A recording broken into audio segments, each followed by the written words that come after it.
So let's kick off. Welcome everyone to the ThoughtLab session, which is one of the online sessions we have in our L&D Shakers community. My name is Valeria Forostanova, and I am a ThoughtLab Catalyst, and I will be your co-host for today.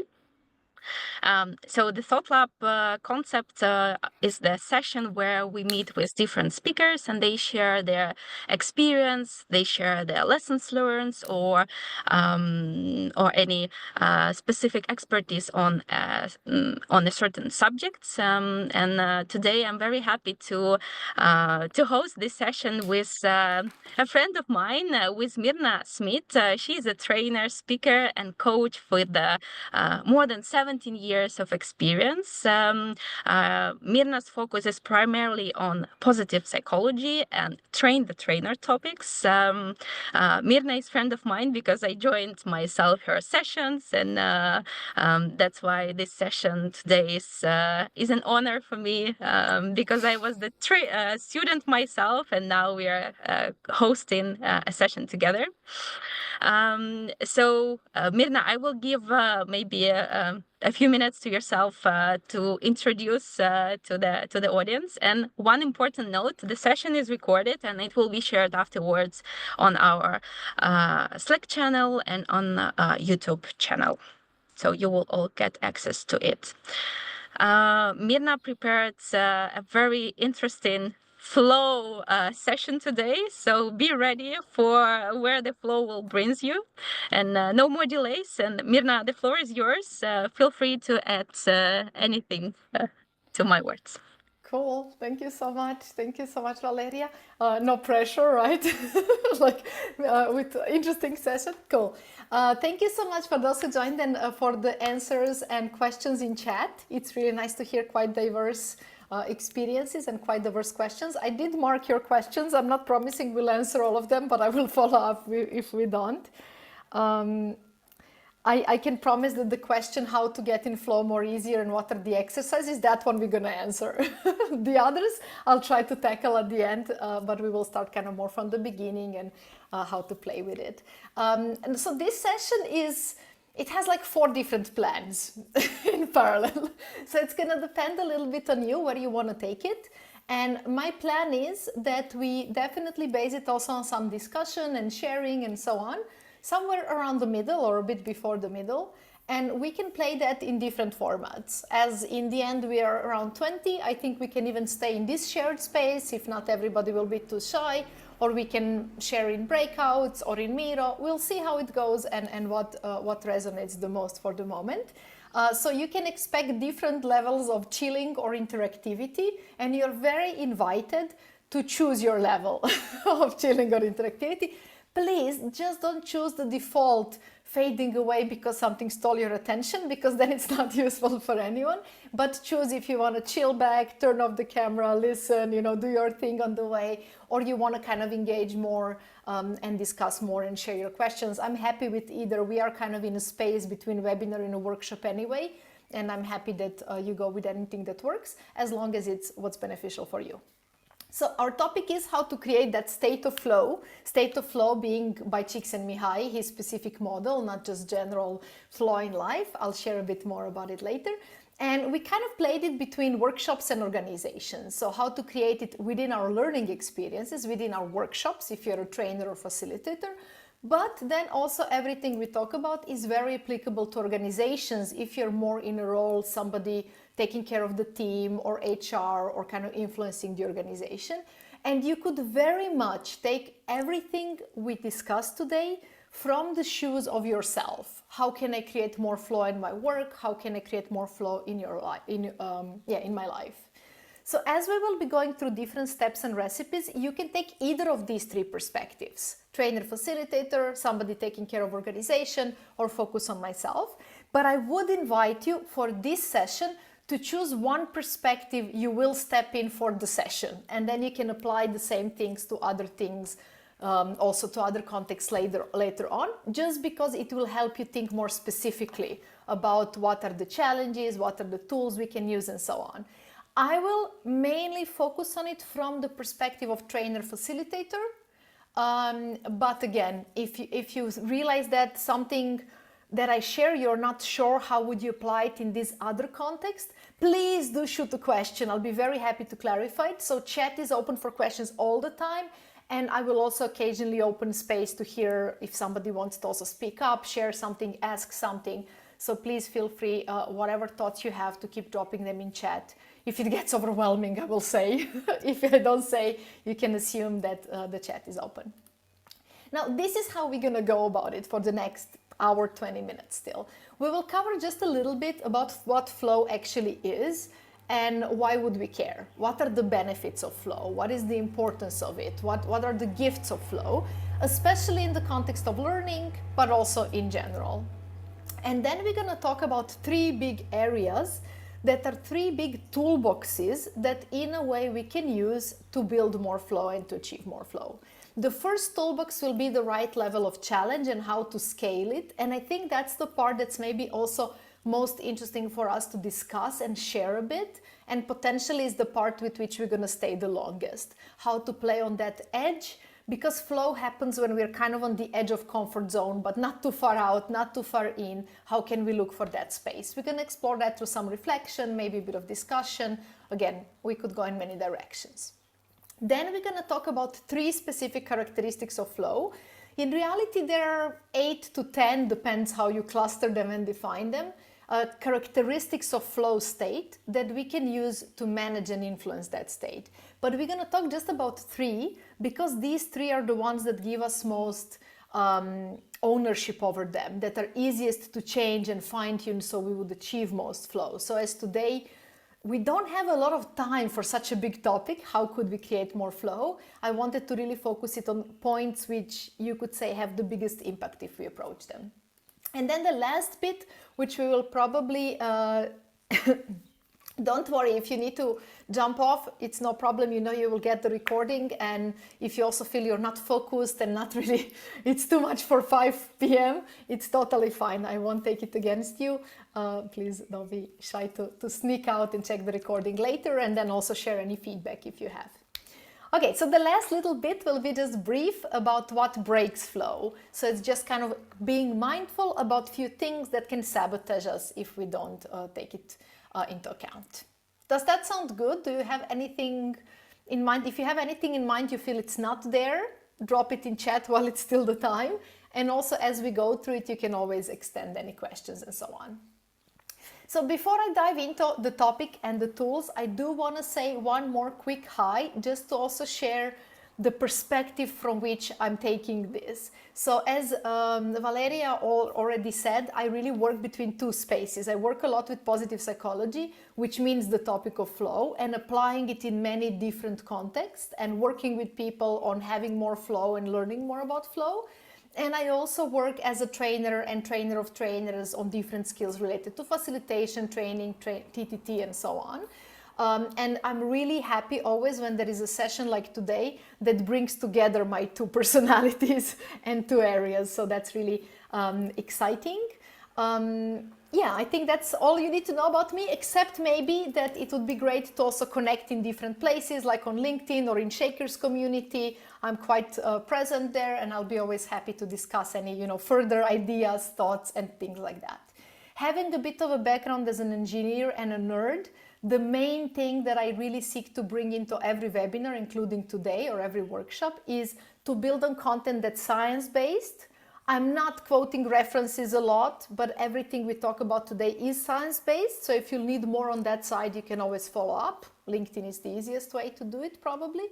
And with the intention of turning that science-based information into as practical. The goal is really, how can we use this? What can we do with these insights from the science? So that's two, I would say, main angles I'm working with in general and also today.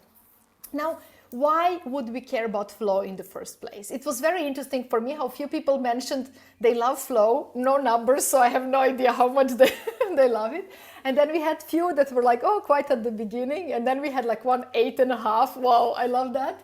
I hope for all of you, even if you know some of the theory already, you can take a new angle on it through some of the reflection questions I'll share and so on. But maybe the first step into understanding more about flow is understanding why would we care about it in the first place. So flow is specific mental emotional state, more mental, but let's say mental emotional state. And I'll share a bit more about what it is and how it feels in a bit. But it's basically that state of being very immersed, being very focused, being in the zone, enjoying something that we are doing. And why we would care about that state in organizations and in learning is very related to some specific benefits that that state gives us.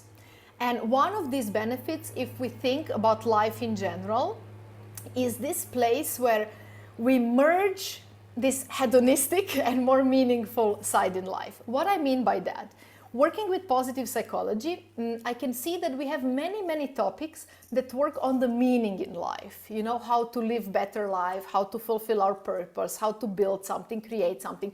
What does it mean to live meaningful life and so on. And that's this very big picture of life. And it's not always enjoyable in every moment. Sometimes exactly the opposite. Sometimes we sacrifice some things in order to live more meaningful life and so on.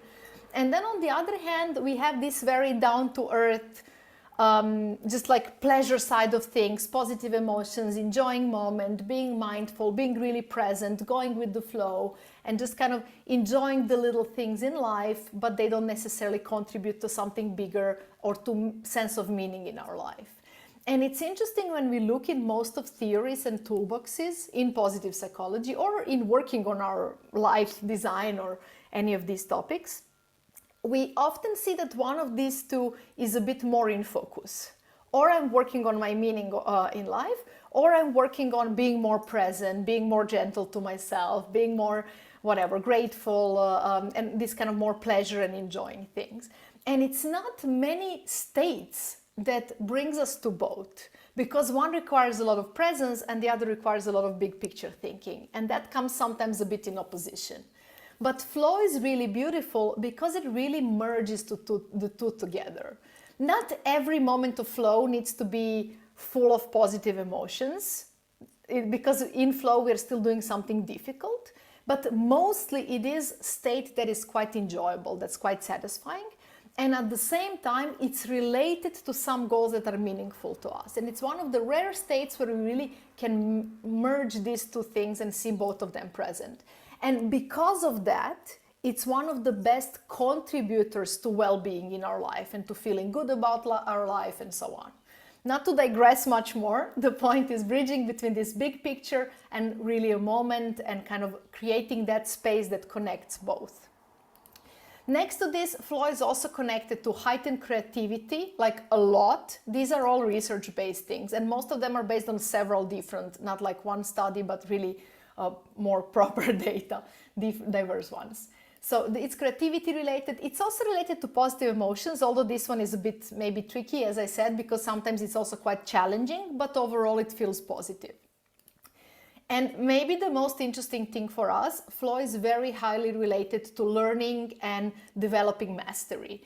And there are different studies that even shows that some skills can be learned like 400 times faster, so 4 times faster, 400%, sorry, not times, 4 times or 400% faster by actually engaging in flow as we are learning them. And also for most of the skills, when people go to a really high level, like professional athletes or in different skill sets, also artists and so on, very often that will be related that they made that jump to something truly unique and special by actually engaging in more flow. So it's a very powerful state to engage us more in learning. Also because it fuels our motivation. So this is why flow is so impactful on our life on a bigger picture, in our work, in our life in general and so on. But especially in learning, there are 2 components that makes it really stand out. One is flow keeps pushing us to raise the challenge for ourselves and to do so in a non-stressful and enjoyable way. And that's like the main driver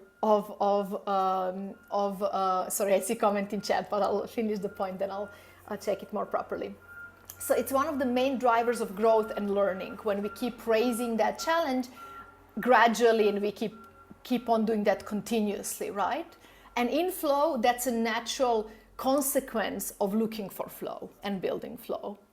And on the other side, because it's an enjoyable state, it's immersive state, and it's a state that we really like, it also fuels that motivation. So two main things for learning anyway: keep stepping out of comfort zone, but do it in an enjoyable and motivating way.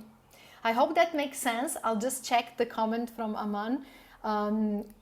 He says, my sense is that flow itself brings about positive emotions, but getting into flow may not always cause them. Would love to have a chat about this. Yeah, this is a great point. I don't know how much do we want to diverge. Let's go through the first part, which is about challenge and skills and characteristic, and then we can see if we want to diverge into questions or discuss the tools more. But I would say, yes, flow in general, entering flow will not always be only positive emotions, but it could be positive emotions as well, because we will need a bit of drive to engage with something. In a flow state, often there will be positive emotions present, but not always, because there might also be some sense of pressure. And even though it doesn't go to anxiety and so on, there can be some sense of a little bit of not just enjoying, but a bit of that tension. And then after flow, usually there is big influx of positive emotion related to feeling satisfied with the experience and related to heightened sense of identity after the experience. So there is big presence of positive emotions throughout, but they're not the crucial factor for flow. But maybe the last thing to share about flow is that what we need to know about this state, and maybe the most important thing to share when we talk about tools, is that flow is not something we actually build and construct. It is something that we unleash and liberate, a bit like creativity. So in a way, it's not so much about doing step-by-step thing, like an algorithm that you do and then suddenly you are in flow, but it's much more related to removing things that sabotage us and the obstacles, and just fine-tuning some of the circumstances a bit, and then flow will very often happen very naturally. So I'll keep coming back to this image, because it's really important, because we can actually sabotage flow if we are too rigid about, let me get flow today, right? But at the same time, we do want to keep checking, is the way of flow free? Do we need to remove some of the obstacles?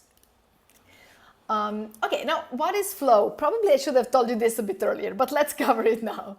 Flow is that state, this is one of many definitions, but they're all similar. Flow is that mental and emotional state of operation, so state of engaging with things, in which we feel really immersed in an activity. And we become unaware of passing of time. That's one of the characteristics to recognize flow. Somebody asked, how to help people recognize? If you ask them, when do you forget about time? You will find flow. Like when moments seem very long or very short and the time distorts. That's one of the main characteristics of flow. And that happens because we are so immersed in being focused, being involved, and also trying to succeed within that activity. But not like internal success, but like succeed in our action that we set out to do. Or we can define it differently, and I'll give you the link to download the slides later on. But the second way we can see it is that it's this experience of total enjoyment, like losing ourselves in this active pursuit of a worthwhile and difficult goal. So this is really important tension in flow. There is a lot of enjoyment, there is a lot of that positive emotion, immersion, sense of enjoying that state, but there is a lot of active. It's not couch and Netflix, right? It's very, like, it has to be an active element. We're striving to do something, we're achieving to do something, and we assess thing we are trying to do as important, worthwhile, probably a bit difficult as well. And finally, to close off with the definition bit, we also call it optimal experience in terms of how life feels. How is our experience of life? We call it optimal experience, or a bit more poetic way of saying it, blissful immersion, when we feel almost bliss because we are so immersed in an activity. Now, the sad thing is that it happens naturally very much in leisure activities, and that at work it's not so present. And I think we will discover why today, especially in the last part about what sabotages it, but also in the first part about what might be missing. Yeah, I love a comment from Valeria, says, it's such a sensitive state, so easy to break in a world full of distractions. Yes, distractions are one of the first and biggest saboteurs in state of flow. And maybe one more way of thinking about flow, similar to river, we can think about building more flow in our life, like how would I go about wanting to sleep better? Let's say my goal is to want to sleep better. If I go about it and say, now I'll sleep at 10 p.m., click now, go to sleep, wake up, over-engineer exactly that many hours, exactly that depth, I don't know, 1.5 hour or REM, it's not going to work. We don't have that level of control. And in fact, if anybody has experience with this, you will know we sabotage it like that. The more we try to make it rigid, the worse it goes. However, we do know what helps us to have a good sleep. We do know, I don't know, we want to relax in the evening, we want to avoid blue light in the evening, we want to get exposure to sunlight in the morning, we want a quiet room, dark room, whatever, million things, temperature and this and that. So there are many factors that create the right environment for sleep to happen. And it's very likely, if we build them, that the sleep will happen. Yet, if we overanalyze them and over-engineer them, we're not helping it. We want to focus on kind of relaxing into those habits that are fueling it well.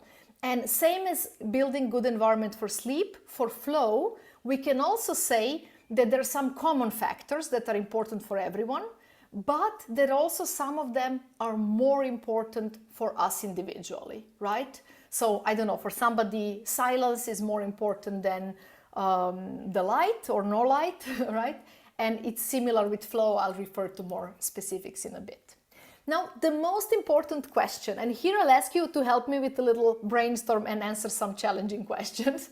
The most important question is, or the most important criteria, the most important enabler that we need to create for flow to be possible is the one that relates to challenge that's ahead of us. Like you notice in the definition, flow is an active state of challenging ourselves in some way, pushing ourselves, and that challenge must exist. Without that, flow will not exist.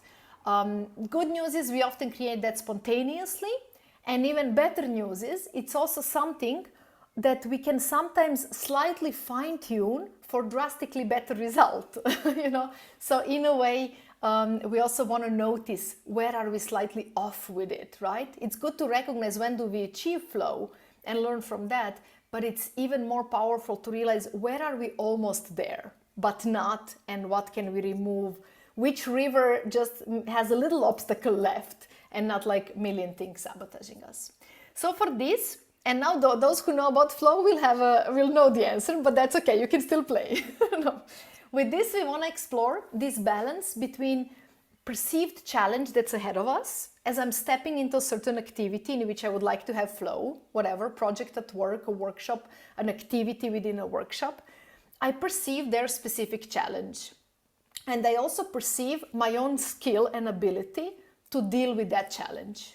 Those are two things that I see about the situation. There is this challenge that's ahead of me, and there is my ability to actually deal with that challenge. And when I think about these two, I can mark each of them as low, medium, or high.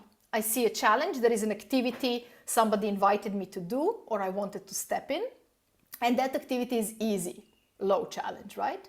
Or maybe that activity is like mid challenge, or maybe it's really, really challenging. And then my ability to deal with it, maybe it's low, maybe it's, I'm fairly able, or maybe it's like, I'm so good at this, right?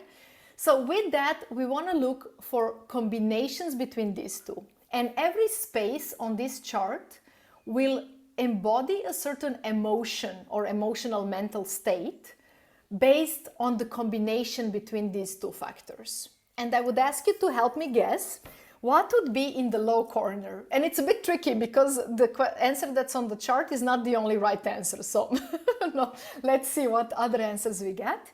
But what would you say, and you can share your keywords or ideas in chat, what would you say is on the left corner, the bottom corner of this chart, where we have low challenge and low skill? So I'm in a workshop, trainer gives me a task, it's really easy task and I know nothing about it. Where am I? How do I feel? And it's really important that we really think about this, not even necessarily that you share it with us, even though that's great if you do. I see some good answers already. But it is important that you also think for yourself so you can recognize that better. Okay, I love some answers here. Okay, let's have just a few more answers and then I'll give away the official answer, which, as I'm saying, is not the only correct answer. But so in chat we had lost. I feel lost. That sounds like the instructions were also bad of that trainer, but okay. No.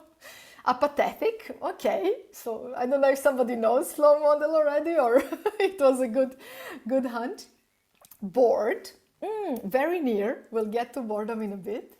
Uncertainty, fair enough. I think this would depend a bit also then on safety and so on, but okay, will make sense. Disconnected, okay, so in a way demotivated would be as well connected, okay. Confused, possibly, and bored. Okay, so in the model by Csikszentmihalyi, and I'm purposely saying there is no one right answer, but in his model, it's apathetic. So it's apathy that's there, which basically means state with no motivation and no energy. Frankly, I just don't care. I got this task and can't be bothered. I personally, and this is non-science-based bit, don't fully agree because I think apathy also depends on motivation. So if I would really care about that task or about that training, then I would want to engage regardless. But in general, that's how he names it. Now, what about, and I'll comment some of the other words later, but I don't want to give away too much, so stay with me still. How about the whole lower side, like mid-skill or high skill with low or mid challenge? Basically, my skill is higher than the challenge. Where would I be? Can I have some more guesses in chat? Just put a little line to separate. Bored, spot on. Now let's hear more. There are like three things there, so you can keep more coming. Although with bored, we're spot on. Okay, I hope this is not feedback, but naming the chat. Okay. Let's see. Come on, anything else than bored? Give me a few more. What else? What else could it be if I'm in this really nice workshop, but it's very easy? Unstimulated, ooh, love that word. Comfortable, love that. Annoyed, could be. I think that would depend on more factors, but good idea. Okay, let's have just one more. Come on, who's gonna save everyone from waiting? Or just one more.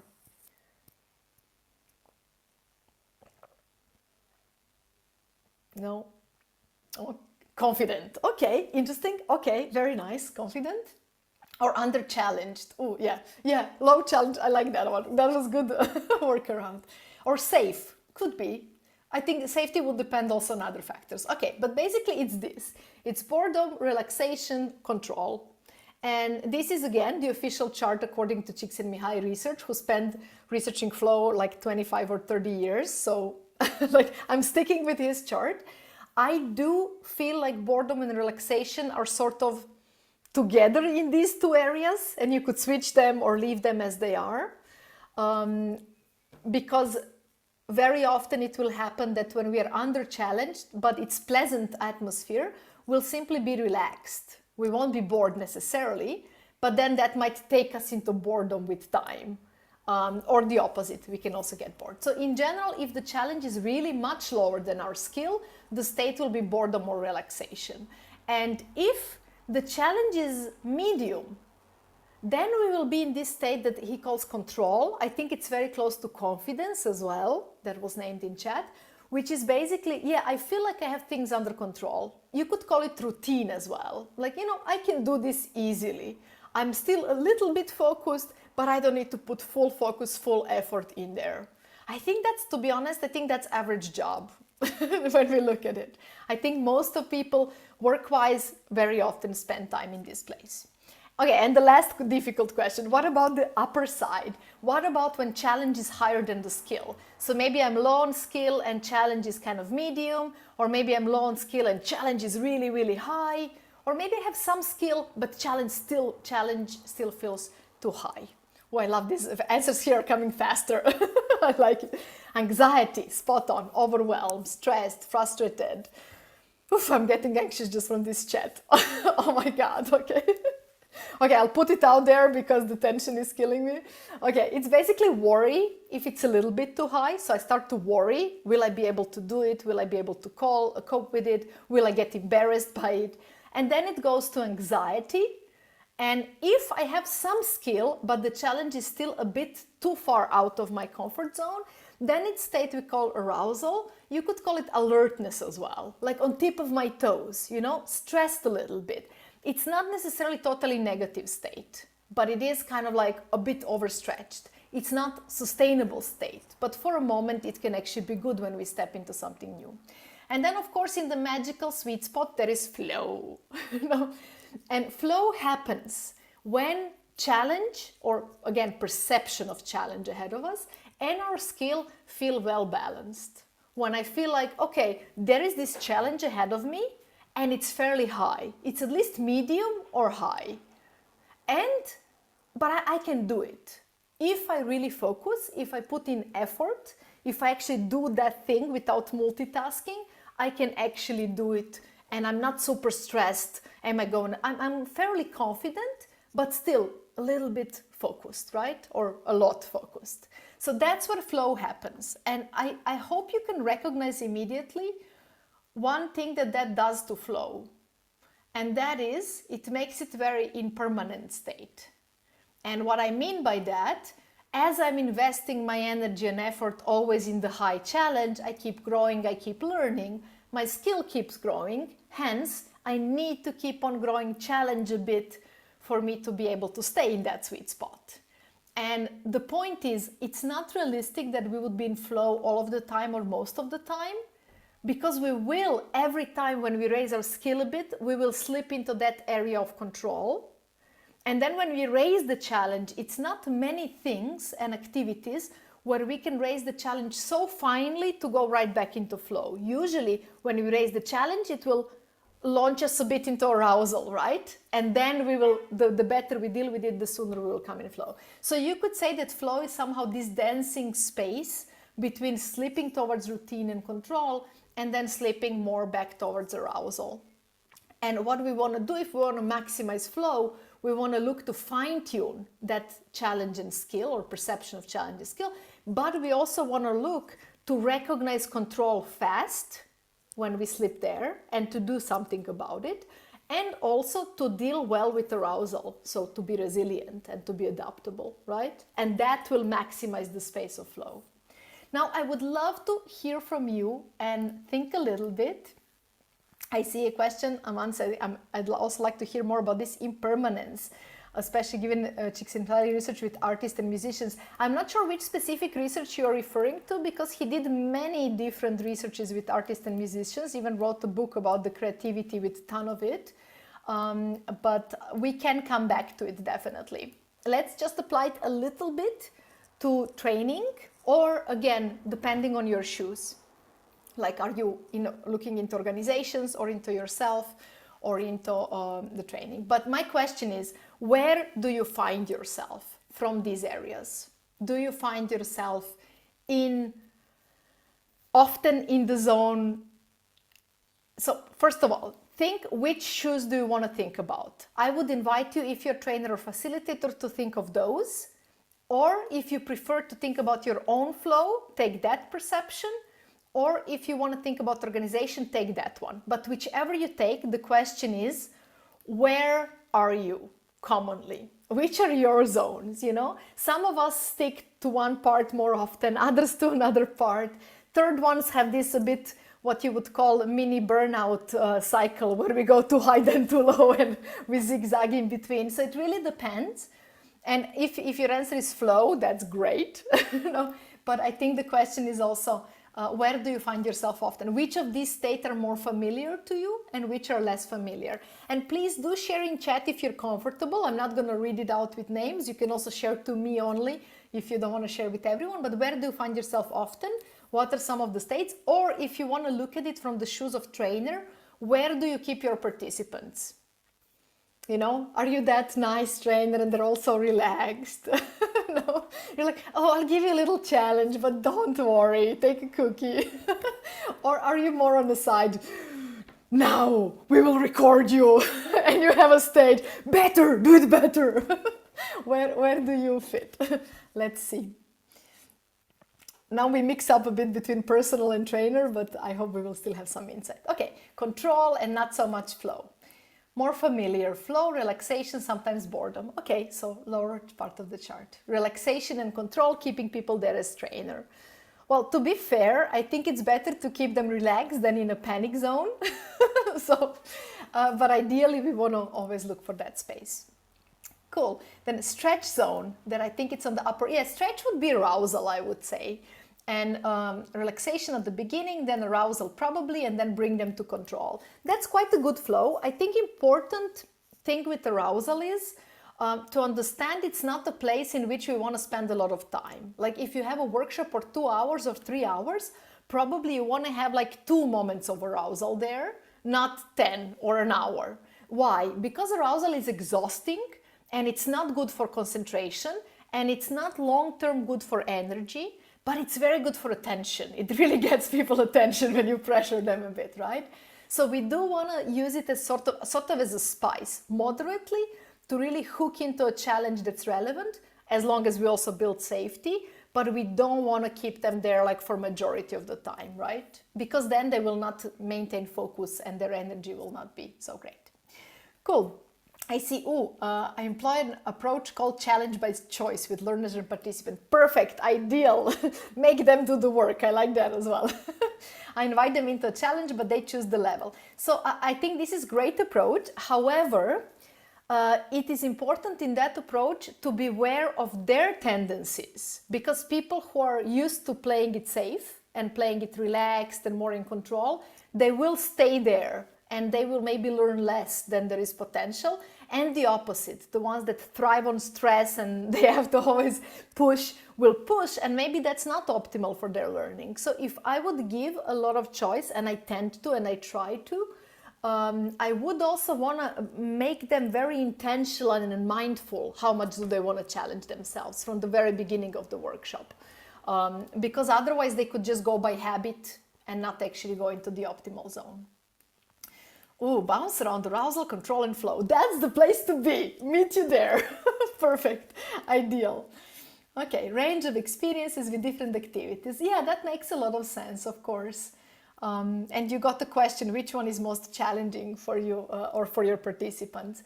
Yeah, so there is something, and this is a completely different topic, but ideally in learning and in workshops, we do want to also have a bit of a, emotional journey where we go through different states. And while flow is a really good state for learning, and it's good to build it for a significant chunk of a workshop or a course, it's also not the intention that it's only flow all the time, right? It depends. It depends on your goals, on your design, and variety is important. But overall, flow is a state that in most of workshops, we want to have a lot of it. And it's really good to have a lot of it for everything, for energy, for learning, for motivation. Okay. I like this. My mentor told me, people learn when they're happy, people learn when they're sad, people will not learn when they're bored. Oh, I love that. I'll have to steal that I do a course on emotions and optimal emotions for training. Very good quote. No. So I transit between arousal, flow, and relaxation.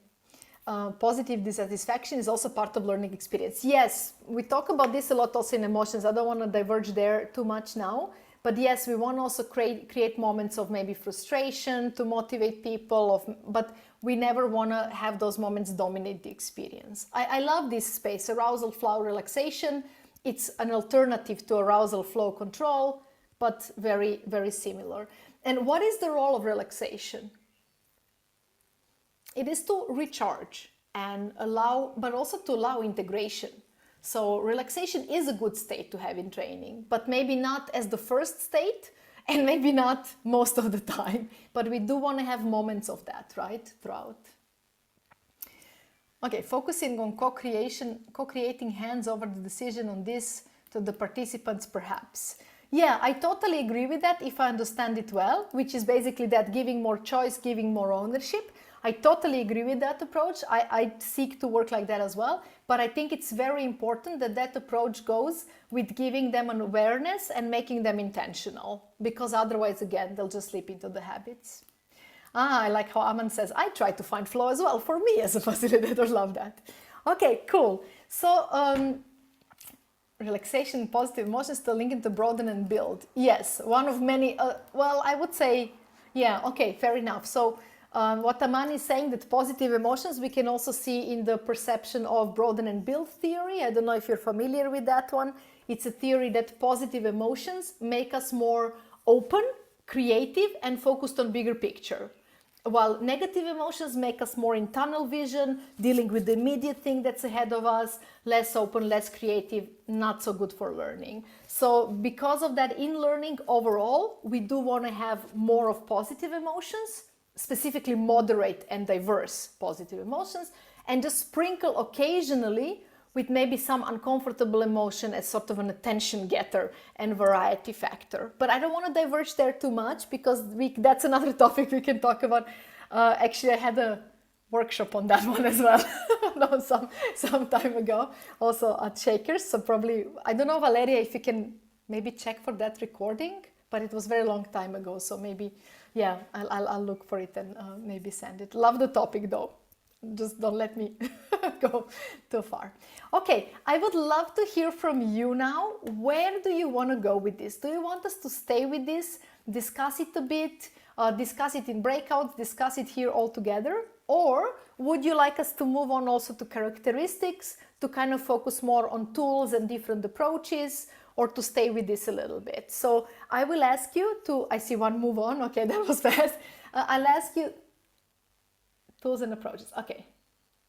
Okay, so moving on a bit. Okay, but I do want to invite you again, if you have any questions, comments, things that you want to diverge on. I think there were some brilliant comments in chat. This about combining the 3 different zones and in general, and about positive emotions. So please do keep them coming. Okay, we have few comments on specific challenges that help with flow. Okay, cool. So the characteristics. Okay. Oh, sorry. Before characteristics, I wanted to share a few quick tips of how can we actually work with moving our learner more into the zone in which we need to. And I'll just share 4 tips and they'll be very quick. But the idea is here, if we have someone who is bored, relaxed, or if our process in general is more on the side of boredom, relaxation, being in control, everybody is taking it easy, everybody is chilling a bit too much, what do we need to do according to the chart? We need to raise that challenge, right? We need to apply a bit of some sort of pressure or something else. And on the other hand, if we have them already too challenged, if we feel people are a bit stressed or aroused, or maybe like anxious or worried, then what we want to work on is 2 options. Lower the challenge, or see how can we raise their skill. And we can't raise their skill in 5 minutes, so that's a bit tricky one, right? But overall, one approach is, if they're too on the low side of the chart, we need to raise the challenge somehow. And I'll just share a bit about how we can do that specifically. And if the challenge is too high, 2 options: lower it or strengthen the skill. So what that means in practice, when we want to lower the challenge, like the challenge is too high, they're anxious, they're not really engaging because they're afraid to share or something like that, very often what we can work with is to chunk it down to smaller bits of a task. And very often, if we chunk the challenge that's ahead of them, if we recognize it's a bit too high for the participants in that moment, very often we can just split it to some sub-steps and create clear focus on specific step. And that will already give, like, it will diminish the sense of overwhelm and it will help them with the challenge. The second thing, Maybe the most important word on that whole chart, except flow, is perception. This is their perception of challenge and their perception of their skill. And sometimes we might play with the real challenge and the real skill, but sometimes we might want to work on that perception, right? And that is especially because in a training, we can't work with skill so fast. We can't be like, oh, I need to boost their skill 20% quickly now, right? So we do want to work sometimes with perception. Of course, perception of skill will always be related to the skill level itself. We don't want them to be also crazy overconfident, but it will be fueled also by confidence and how they think about that task and what tips they might have about the task and who else they might have available in the group and what kind of discussion we might have before the task. So here are some specific ways we could work if we feel like challenge is too high, but we don't think we should change it, but we think we should work with the perception. We could do an exercise before that's a smaller bit or smaller version of that challenge that we help them do really successfully. So we're like, oh, you have a win there. Let's now raise the challenge, right? The second option could be to build their confidence through positive feedback, through appraisal, to talking about previous achievements, to talking about strengths, to talking about previous moments when they felt challenge was too high, yet they tackled it well, right? So we're fueling into confidence there. And we could also work on, and I'm sharing that in tip 4, but it's quite connected here as well. We could also work with let me jump right there. Oh, sorry, tip 3. We can also think about skill as something that can be also complemented by receiving support. So if you have certain task ahead of you and you don't feel skillful enough, but I tell you, you have my help whenever you want, ask me. Or you have a group, do it together. Or you have this person who's experienced in it, ask them whenever you want. Or maybe here is 100 euros for some tasks, spend them to get whatever you want. Right? Some sort of resources, especially in a work environment, this will sometimes be resources and tools. In training, it will be more support of the group or of a trainer. But basically, support or resources can complement the skill and make people feel more safe and more skillful. So instead of diminishing the challenge with them, we can play with raising the support and raising the confidence. And then the last bit, which we had a lot of this already when you shared how you like to give people more choice and ownership. Perfect strategy again, as long as they're intentional. But we can also, we want to keep asking, how can we make the challenge more personalized? Because not everybody in the group will be on the same level. We will never have so aligned group that everybody is on the same level of skill and confidence. And if we just give them the same challenge to everyone, we cannot fine tune it. Then we need to see how can we also support first the group to be in the right place roughly, but then also individuals to push them a bit from control to flow or from arousal to flow. And here the best strategy is to give more ownership what they look for. If they want to ask for more resources, or if they want to take a break or shrink the challenge or get some way of support or help. But ideally we want to, or another approach can be more through also need analysis, preparing really well, strategizing really individually for people. I think that can work really, really well as well. But ideally we want to have their help. Now from these tips, I just want to go back to that metaphor of sleep. Thank you, Aman, for the a bit of a thumbs up. Cool. So with sleep, I just want to remind you that all these tips, while we want to keep them in mind, this is not an algorithm. This is not put people, push these 3 buttons and people will be in flow. We always want to explore, see what happens, be organic about it, and think about that metaphor of removing the obstacles. So speaking of obstacles, you said you wanted more approaches and more tools. So the most direct way is to also work with the characteristics of flow. And Csikszentmihalyi talks about around 10 of them. In some other literature, we can see some other things, but many of them are not something that's very much under our influence. So for example, that part that the time gets distorted. That's not something we can be like, oh, let's distort their time and then they'll get into flow. It's more of a consequence than a cause. But there are three, actually four, but two are going together. Three characteristics that we can really use a lot and fairly easily to move towards flow really fast. The first of these characteristics is goal, clear goal. So clarity of goal and immediate feedback, how are we progressing? And here it's one of also common misunderstandings where we lose flow, for example, in work, but also in a training. That when we think about goal for flow, that goal needs to be very clearly tied to a specific activity we are engaging with right now. Like my life goals will not give me more flow. It has to be, because the role of the goal for flow is that it hooks my attention, that I have clear thing to focus on, and it's a bit challenging thing, so it would stick my focus, but it's also very clear. It's almost like a hook, like a bait for my attention. And because of that, it needs to be related to when I engage in a session. I'll give you an example. If I have flow when I'm running, it will be related to what I choose to do in this specific run today as I'm starting it. Will this be my fastest run ever? I'm challenging myself there. Will it be my longest run, a little bit longer than yesterday? Or will it be run I just need to survive because it's a bad day, so it's challenge enough? But the point is, for the session I'm engaging in right now, that goal needs to be for that. What am I set out to achieve right now? And as such, it needs to be very clear, very measurable.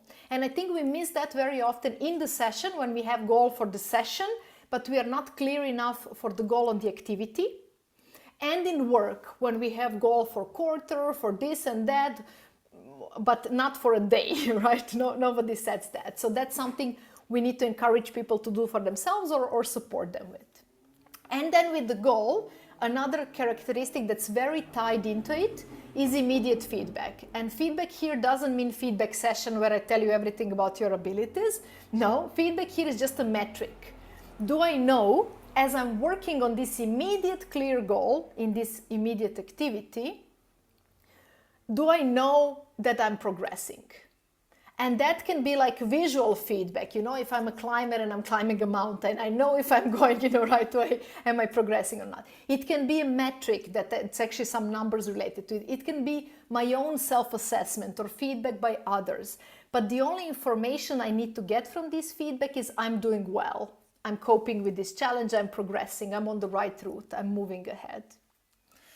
So this would be the starting point. And there are many more elements we can work with flow, but it always makes sense to start with these big chunks, adjusting them, and then see what are other smaller obstacles that we still need to remove. So goal and the right amount of challenge and that feedback, these are really the starting points. If I say I want participants to have more flow in my session, I want to have more flow in my life, or I want to have more flow in my organization, the first question is, where are people on the chart? Where am I on the chart? How to keep them closer to the magic corner? And then also, do we have clear goals for things we engage with? Self-set or set in general, doesn't matter. And do we have some sort of information that we are progressing? Okay, if you have any questions or comments on flow, thank you for the comments in chat. Flow can't be forced, just like insight, totally true. Flow and creativity and well-being, they're very similar terms in a way, in terms of how they function. And then I see a few favorite takeaways. Specific goals are necessary for flow. An activity goal for the day will work better than quarter goals. Yeah, we want to have ideally both, but big picture goals, they're related to meaning, not to flow. And immediate goals, they're related to flow. If we have only immediate, we might get a bit demotivated on the bigger picture. Ideally, we want to align them with something, but we need them to hook that attention. Thank you so much for feedback and for sharing in chat. Okay, two more characteristics. These are even simpler. Second one, simplest one and the most difficult one, focus. There is no flow without complete concentration. Flow cannot exist in area of multitasking and distraction and doing several things. Why? Because we can't cope with the high challenge if we are doing it with one hand while looking somewhere else. So focus is really about just putting in that conscious effort. And focus creates that sense of immersion in flow and everything else. And it's like super important for that.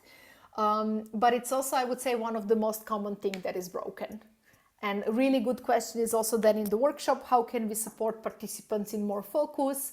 How can we think of the opening, of the space, of the distractions, of their ability to manage their focus, and how can we support them in all of that?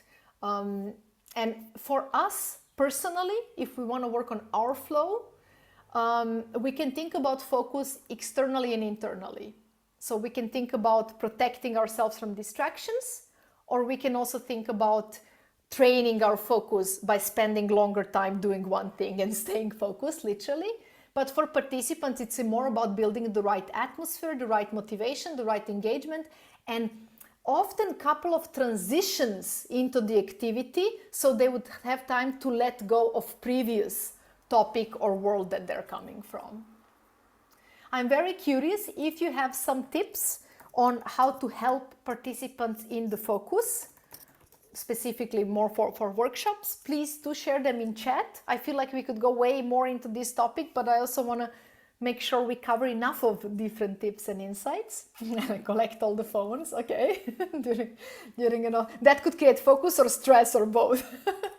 Yeah, I would just say if you collect the phones or not have Wi-Fi or not have anything like that, do tell people a little bit ahead, because this can be a big stressor for people and their wife can call police or something like that. So I think we are very tied to them. Okay, my big tip would be to create these few levels of arrival. That first high when they come into the space, second high when we set up some sort of opening, and then kind of third maybe arrival when we actually kick off the activity or set the goal. And I think with each of these layers we step in a new space. Do we have any more tips? I'll give you just a minute to share any other tips to help people focus better during the event. It's also breaks. It's also short enough bits of content that we don't create way too big chunks of content. Okay, purposeful activities to engage them, to intrigue. One of the things that helps is if the activity is more immersive. It engages participants cognitively, physically, emotionally. Love that. And physically, if we can, definitely. Helping with centering and bringing the attention back. Love that from Valeria. Yeah, centering is a really good one. To actually teach people to do a moment of self-check-in or a couple of deep breaths or center a bit, and to really think mindfully of these transitions between activities. Because I think it's quite common that we as trainer move on, to the next activity, and they're still thinking about the previous thing, right? So we want to have a bit more, almost a ritual of these mini transitions. Cool. Movement, something to do with hands, love that. Yeah, engaging the senses, build, create, draw. Cool, very good tips. If you have more, do drop them in chat. I'm sharing the last of 3 characteristics of flow. And that is motivation. So in general, Aman, I see the hand. I'll just finish this one and then I'm coming. Sorry, I have a question and you can take it later, answer it Tell later me. if you want, but this concentration thing that you mentioned, 2 things. One is, of course, you can work on your building your focus, and the other thing is removing distractions. And I actually found that the removing distractions method is something that is very overlooked. Often what happens is people tend to put too much pressure on themselves trying to build that whole focus thing. Whereas the simpler way may actually be to figure out what is distracting to us. And that's kind of why this whole more like Shankar had put into chat that when you're climbing, whether it's a wall or a mountain, you can get into flow pretty quickly. And the reason is it's very hard to concentrate on anything else at that time. You can't be Yeah. looking at your phone and climbing. So yeah, I think that I just wanted to say is a very Yeah. important thing that resonates a lot with me. Yeah, love it. Yeah, that's why a bit of pressure or a bit of risk will Yeah, involve yeah, that intention. yeah, Love that. I like to say that if we can remove external distractions, yeah, that's a shortcut. Yeah. Do it. Why wouldn't you take the shortcut? Yeah. It's 10 times easier. You don't spend the energy, you don't spend the mental effort and so on. Invest that mental effort into, something cognitive that you work that's smart. By all means, let's use all the shortcuts we can to make it easier. However, it's kind of like, these metaphors, two wings of a bird, you can't do with only one, or two wheels of I don't know, a carriage or something. So the idea is that also internal, on the other hand, is something we always have certain level of control over, which is not the case for external, because our job or our circumstances can dictate the external ones. So I very much agree with you. Clear out the externals wherever we can, especially for our participants, because we are not in charge of their internal, but also for us, because it saves energy, it saves time, it saves the effort. But I think it's still really useful and important to work on the mental one, so we would have it when it's necessary. Because if we don't build it, we're not going to have it. But I think people then overthink it. They're like, oh, I need to build mental focus, I need to meditate for an hour. No, you need to work in a focused way. it's more direct exercise than meditation. You know what I mean? True. If I can just add Go, one go. more question in there, Myrna, what I've found personally with me is that, and I think if I'm not mistaken, this is a precondition to flow as well. That if you're doing something that you're naturally interested in, naturally drawn towards, that's when flow actually tends to come about. And I've noticed that with me as well. If I am doing something that I'm interested in, then time flies by. I don't know. Suddenly it's been 3 hours. But if I'm doing something that I'm not naturally interested in, no amount of concentrating actually helps, because that 30 minutes of concentration feels like a marathon. It's Okay. draining. So that's the other thing about as far as flow is concerned. I mean, of course, training your focus is a good thing if you want to do that. But if you're trying to get to flow, my understanding is that it will come if you're doing something that is innately rewarding. And that's exactly the last point on the Yeah. slide. Oh, okay. Yeah. Okay. I saw No, it now. perfect, perfect, Yeah. Yeah. perfect introduction. Yeah, it's exactly that. That's a really important factor, and one we can't always control. But in general, for flow to happen, one of the characteristics is that there is something rewarding about the activity itself. And the goal of the activity is almost like an excuse to do an activity, like I'm totally doing this goal, it's so important, but I actually want to engage with the activity, right? We see that especially in activities like climbing, which, unless it's some record, but which there is no reward, in a way. And so in a way, we want to say that to engage with, to get to flow, we want to do something that is intrinsically rewarding. However, I think that's also something we can think about from two sides. One side is, let me choose activities that are interesting to me naturally. I love how you say naturally interesting, because that's exactly where I want to go. They can be naturally interesting, and I'm appealed to them, and let me protect the space for that. So I like to say, what is the best way to have more flow in your life? Put more activities you like in your schedule. It's not even a matter of designing for flow. It's a matter of schedule if we work more on personal level. But what about those activities where we don't have that and we still want to do them? Should we just quit on flow? My personal opinion, this is no longer science, it's just a perspective, but I think we have big power to play with mindset there and to build more of intrinsic motivation through working with our thinking, through engaging curiosity, through engaging different stimuli such as novelty or surprises, or some side things that motivate people. Like maybe, I don't know, for example, if we work on a certain content, person is not so interested in that content, but they love puzzles. Can that tool serve as a tool to bring them in flow, so we've actually connected to something else? So I'm not saying that's always possible, but I'm saying there is a lot of options within that, both for us as trainers and for us as for our own flow, and for us to teach participants to play with that, to play with this topic of mindset and how I see the situation and what is motivating me about this situation and how can I savor that and strengthen that versus focus on complaining. And I see interesting chat, so I'll get there. But I still only wanted to say that also I think one thing that's maybe sometimes neglected when we talk about focus and also motivation is the role of our self-talk. And I don't even want to go there because again, we need another call for that. But I just want to open it as when we think about focus, what is the worst thing for your focus?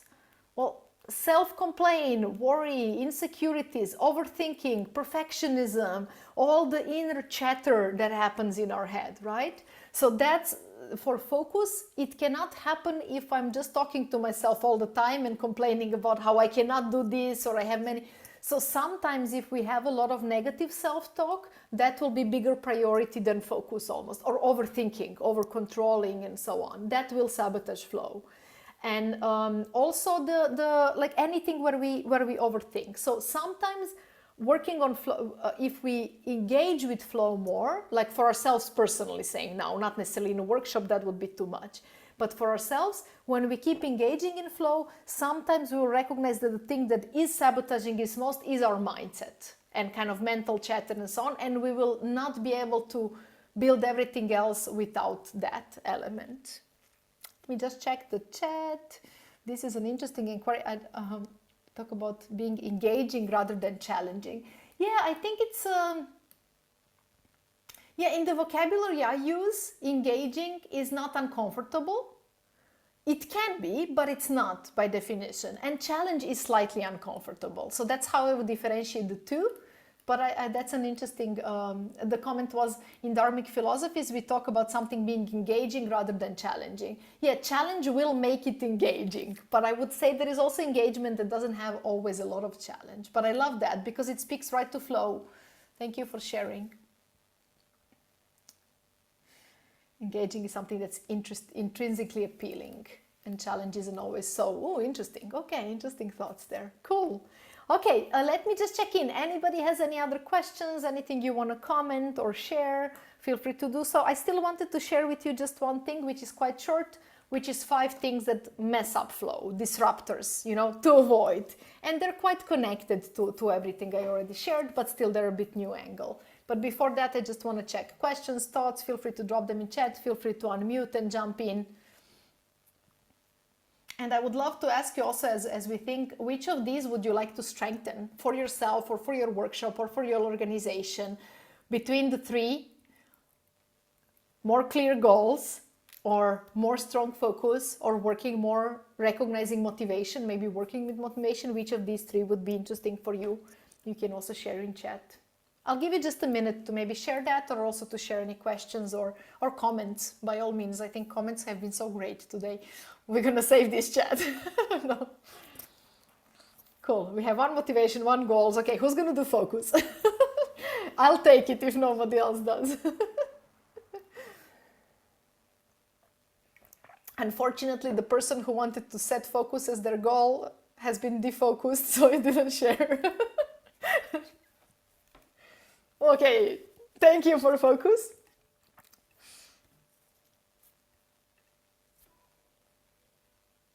Cool, yeah. I like to say, like in terms of the workshops, I like to say that maintaining participants' attention or focus is not necessarily about keeping it all the time, but it's because that's not nature of human mind. It's not going to work like that you have 2 hours of undivided attention. But our goal is to keep re-engaging it and to make that re-engagement really easy for them, that they can really easily come back to it if they lost attention for a moment. You can imagine, again, a climber hanging on the wall and for a moment thinking, oh, what a beautiful view. It's okay, nothing happened. But then they need to go right back to it. That's what we want to have, right? We want to go right back fast, right? Not getting, oh, beautiful view, and look at that. And that would already be too far. Cool. I'm not going anywhere near focus, okay.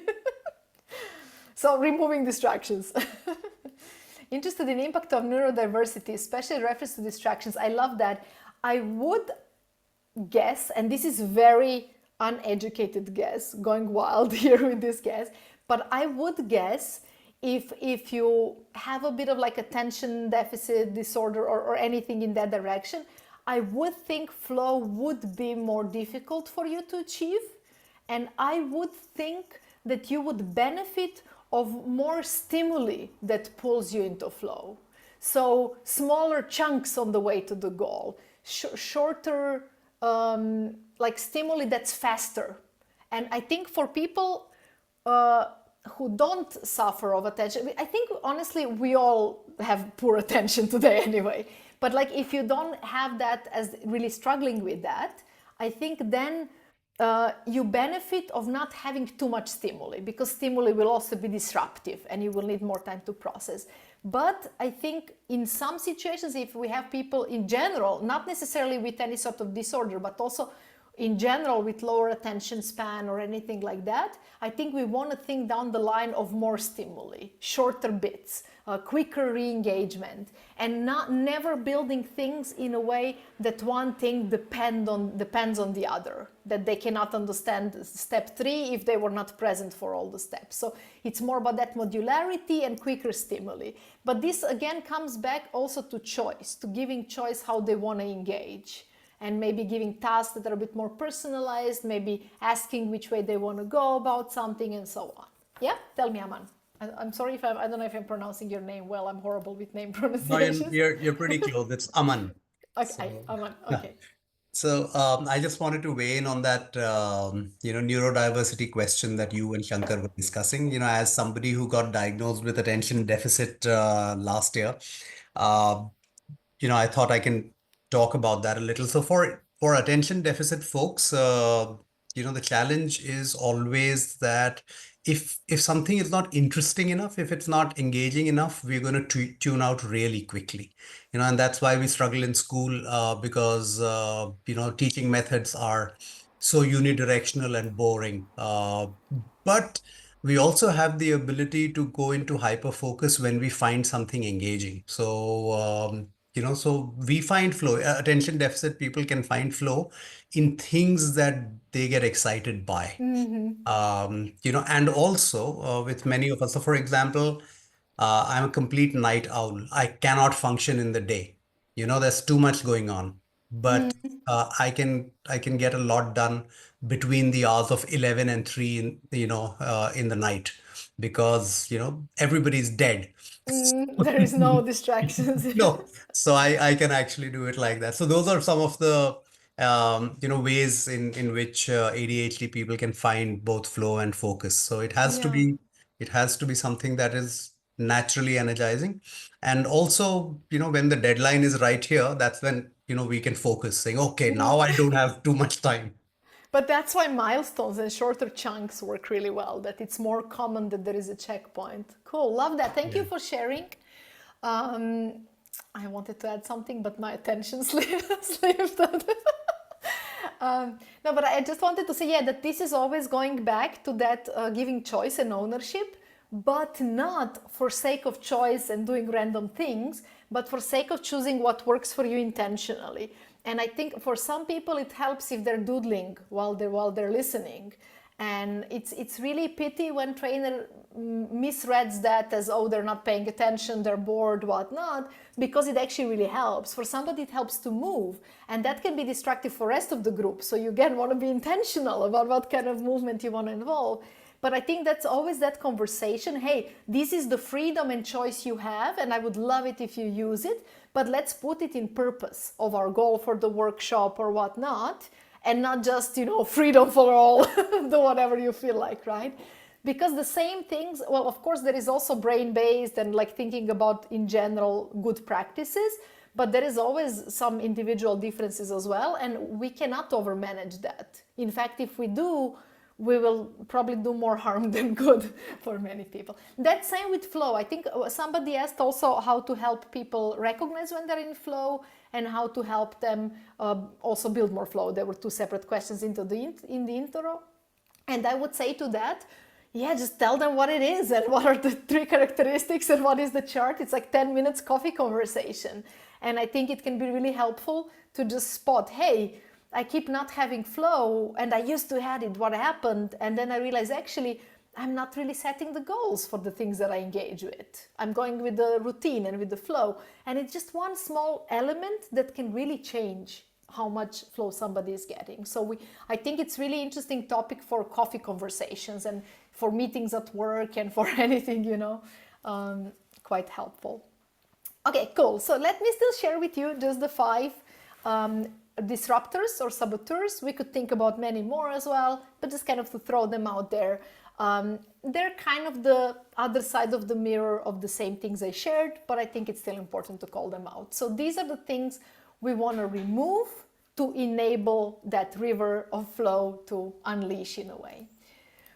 First one is any kind of disruptions. And this is like so present in our lives and in our spaces that often we don't even notice it. But like for me, if I was in charge of any workspace, team, organization, and their work or performance or productivity or well-being, my first question would be, how can we protect space better from distractions?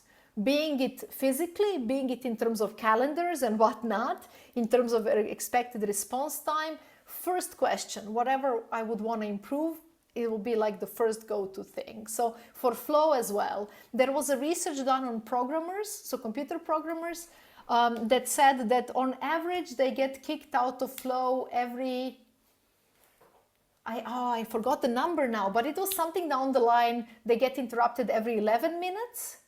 It takes them like 15 or 20 to enter in flow, or maybe there was some variation, but it was a bit like that. And the whole point was that that they never get there, not literally, but that interruptions are more common because it takes us some time to enter the flow. There is always this, we didn't talk about this much, but there is always this initial moment of struggle. I'm stepping into a challenge, I'm stepping into something new. It takes me a bit to settle there, to figure that goal out, to get into the focused mode.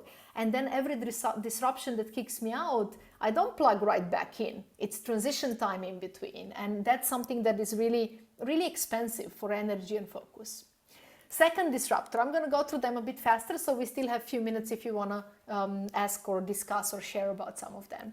The second one, the one we discussed, the challenge is too low or too high. And this is especially important thing if we think in terms of teams and groups, because we think as facilitator or manager or whatever role we might have, we think in terms of the group. Am I challenging them enough? Are they comfortable enough? Blah, blah, blah.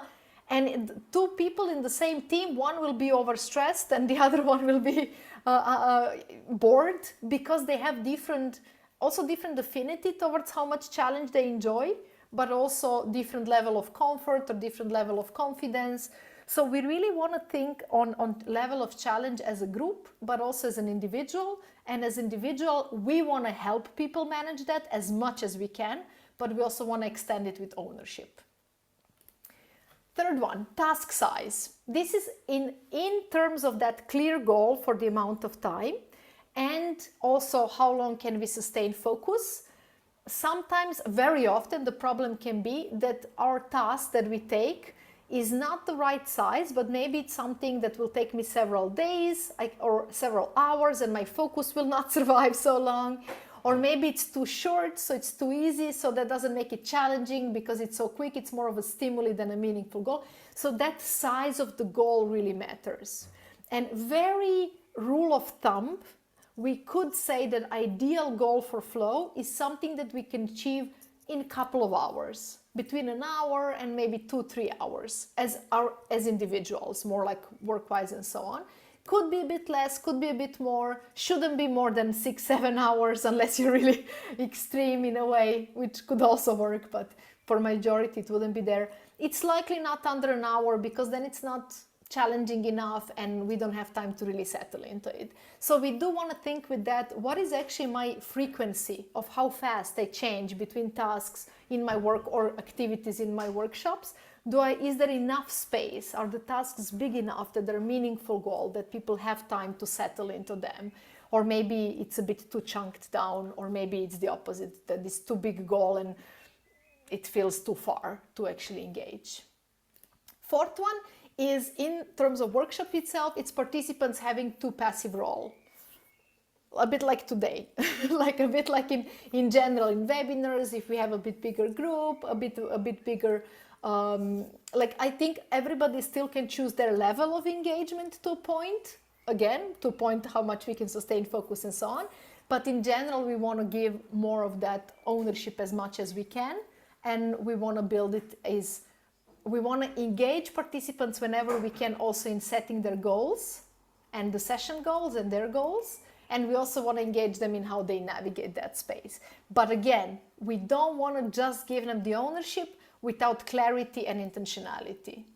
Ownership makes sense only if they're aware of what the bigger goal is and what their options are and what will help them to achieve that, right? So it goes really with awareness.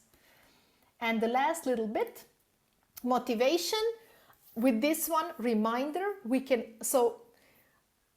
it can break flow if we have participants that are not motivated, of course, in any level. They don't care about the topic, they're annoyed with us, they're whatever, they're not feeling safe with the group or whatever, anything that can break motivation. But I think really interesting thing here to differentiate in the context of workshops is between motivation with which people arrived, like I'm really curious about this topic, I want to improve my skills in this area or whatever, versus motivation that we created through an intriguing question, good exercise, good content, or whatever else, right? So that's something where we ideally want to use both, and just one will not be enough. If they came totally demotivated, well done if you can engage them, but it's really, really hard if they really don't care. And the opposite, if they came very motivated but then they don't see value, they will not stay, right? So motivation can really break it as well. I would like to invite you here again just to have your brains rolling a bit as well, especially towards the end of an hour and a half. From these 5, which is one you would like to keep a bit more in mind? So just number 1 to 5 in chat. Which of these would you like to keep a bit more in mind for your workshop or for your organization, if that's what you are focusing on? Okay, I see 4s. 2 4s. Let's see a few more numbers. If you have any questions or comments on this as well, it's super welcome. We still have a few minutes for that. Okay, so we got number 3, number 1. Yeah, I think the number 3 and the number 1 are very often a bit overlooked. Yes, Praveen, tell me. Remember to unmute, or was that accidental hand? No accident. I do wanted to share. So of late, I have been trying to experiment with this idea of how to move participants from a safe space to a brave space. Ooh. Because everybody talks about safe space, but we don't move our participants enough to a brave space, right? So once the safe space is created, I think attending this session helped me to understand that flow requires concentration, some level of deep work. And I think that's where you can actually move the participants from a safe space to a brave space, where they're just acting on what they have just learned and then attempting to try to solve a problem or come up with a decision or whatever the case may be of the workshop. And I think this has given me fantastic ideas about how to move them in a state of flow or create those conditions for flow to happen so that they find the learning a little challenging and also work on it with the emphasis on deep work, 15-20 short bursts of activity or actual work. So I think this was the missing piece. I feel I was always thinking, how do I move them? I love it. Yeah, you tease them into it by good goal and good purpose. Cool, love that. It came timely to me. Cool, and love the metaphor from safe space to brave space. I love also how it underlines you do have to be in the safe one first to go to the brave one, right? They really connect really well. Yeah, Valeria is warning me we have 3 minutes left, and I'm well aware of that, and I'm sharing the slides with you in the chat. And I just want to close with, if you want to learn a bit more, you can always also engage in other places. Please do connect on LinkedIn. I love having nerdy conversations about training and positive psychology there, so I see I found the right crew for that. Do connect. You can download the slides on the link. I also added the buttons right on that link where you can also join one of the 2 newsletters I write every week. One is for Trainers Toolbox. One is for positive psychology for anyone interested, Happiness Academy. So you can jump on these as well. Let me just check if, I also do different courses for trainers, and one of them that quite relates to this topic, it's called Optimal Emotions for Learning. It's like 3 modules of 3 hours where we really explore how to build emotional journeys that incorporate a lot of things we mentioned today, but also a lot of other things related to emotions in learning. So if that's interested, connect on LinkedIn. Just say hi and tell me you're interested, because currently I don't have dates open, but I will be opening them soon. So if there will be interest, I'll assign them somewhere. Zero pressure. I would prefer to engage in meaningful conversations than to chase you to come and join somewhere quickly. Really happy to connect. Thank you, Valeria, for sharing my LinkedIn also in chat. And also LinkedIn and L&D Shakers as well. Just tag me then in Slack if you're there. Are also great questions for any further questions that arise on this topic. Please don't be shy tomorrow when you sleep over, awake after the overwhelm of all the information and realize you still had a comment or a question. By all means, we can pick it up there. I see still a question. I think you answered my question regarding Csikszentmihalyi research with artists and musicians. They can be in state of flow between 1 and 3 hours. I'm not familiar with those numbers, but they make a lot of sense to me. So thank you for sharing. Cool. If anybody has any final question, we can stop the recording here. We are finished. We are on top of the hour. But if you still have a burning question, you can still drop it in. I can still stay for a couple of minutes if something stayed unanswered. Thank you so much for everyone joining, quiet or engaging. I hope you took some value. And please still take a moment to think, what will you actually use from this and actually implement. Thank you so much for the feedback also in chat and the good vibes in chat.